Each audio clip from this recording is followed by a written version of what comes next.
Napakasakit na pakinggan ang hinanakit ni Dennis Padilla sa kanyang anak. Matapos ang kasal ng kanyang anak na si Claudia Barreto noong April 8, 2025, isang araw na dapat punong-puno ng kasiyahan at pagmamahal na nauwi sa pagluha ng isang ama. Ano nga ba ang nangyari? Bakit tila isang bisita na lang si Dennis Padilla sa kasal mismo ng kanyang anak na si Claudia Barreto? Tara, pag-usapan natin. Going on, half through it, nung tumatawid na si Claudia, wala lang. Nakatayo lang ako, nag-observe na lang ako, tumapat, nakaluha ako. Grabe. It's one of the most painful part ng buhay ko naranasan. Wala to sa kalahati nung naranasan ko sa mga nakaraan, pati ng dibo, wala.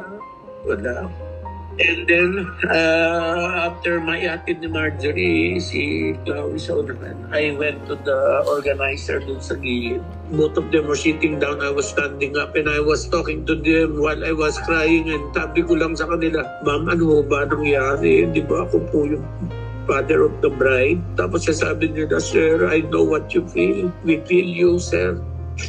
Ni-raise ko po yung issue na yan during our meeting. Ang sabi po sa akin, just follow the program that I gave you. So wala po kaming magawa. Ni-raise daw nila, paano yung father of the bride?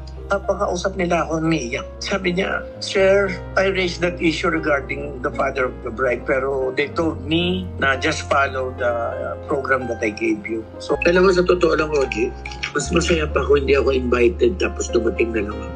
Yung gate crasher. Mas gusto ko pa. Kasi hindi ka nila pinansin, problema mo yun. Hindi ka invited, pumunta ka eh. Hindi ka pinansin, wala akong magagawa. Pwede, iwanan mo lang yung gift mo sa organizer, pabigay mo. Kung makarating, thank you. Kung hindi, di wala. Wala kang i-expect. So I rather hindi na-invite. Sobra kayong na-hurt nung umiyak ang nanay mo? Sobra. Ayaw pa nga ng nanay ko umiyak eh, pero nakita ko nakatingin sa akin.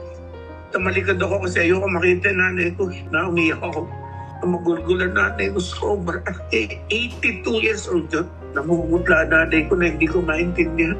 Pero lumapit naman yung mga anak mo sa lola nila? Hindi. Ang nangyari, nung picture taking, hinatid ko mama ko, sabay ko nagpa-picture. Kasi ang plano namin ni Jean, sabi ni Jean, "Kuya, huwag na tayo umattend dun sa, sa reception. Sobra na yun. Masyado na. Baka mamaya wala ka rin portion dun. Pag wala ka pa dun, huwag na. Malis na tayo."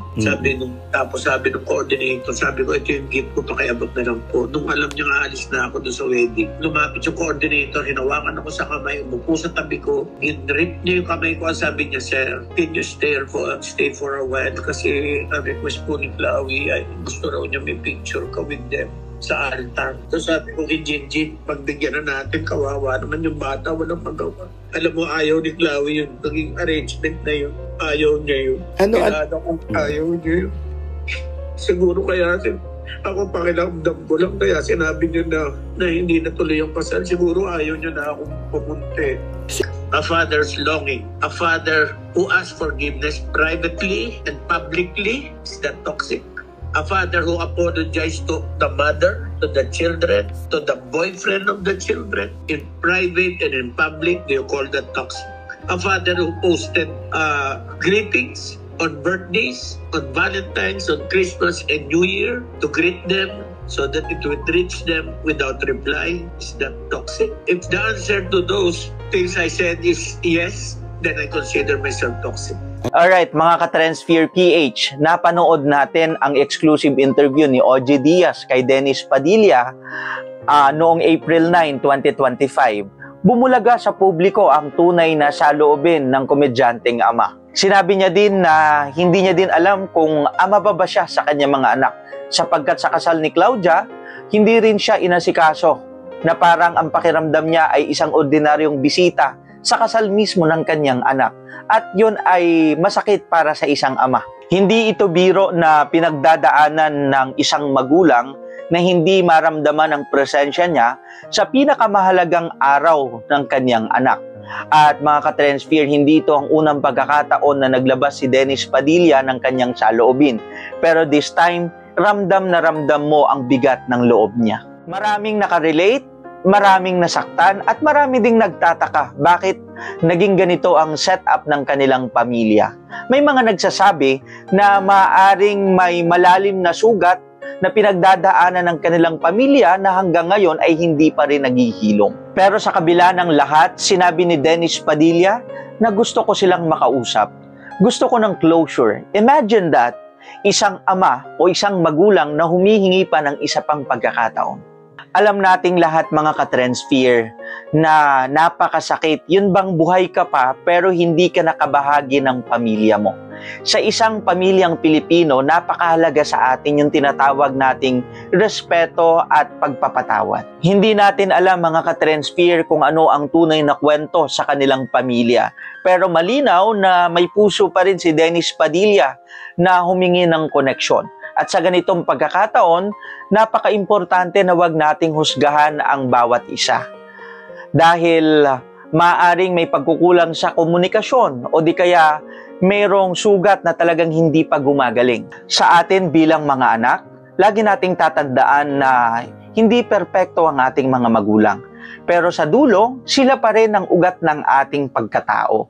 Kaya matuto tayong rumispeto, makinig sa kanila, higit sa lahat mahalin sila dahil hindi natin alam kung hanggang kailan natin sila makakasama. Sa atin naman bilang mga magulang, huwag tayong matakot magpakumbaba at humingi ng tawad kung kinakailangan.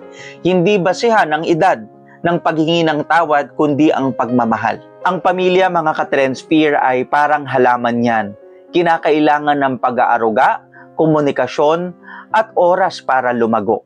Kaya kung ikaw ay nakikinig sa video na ito, kung meron ka mang sama ng loob sa iyong mga magulang, sana ang maging aral dito ay magkaroon ka ng pagkakataon na humingi ng tawad sa kanila at isaayos natin yung mga hindi magandang relasyon sa loob ng ating kanya-kanyang pamilya. Mga ka-Trendsphere PH, kayo, ano sa tingin ninyo ang dapat gawin ni Dennis Padilla sa kanyang mga anak?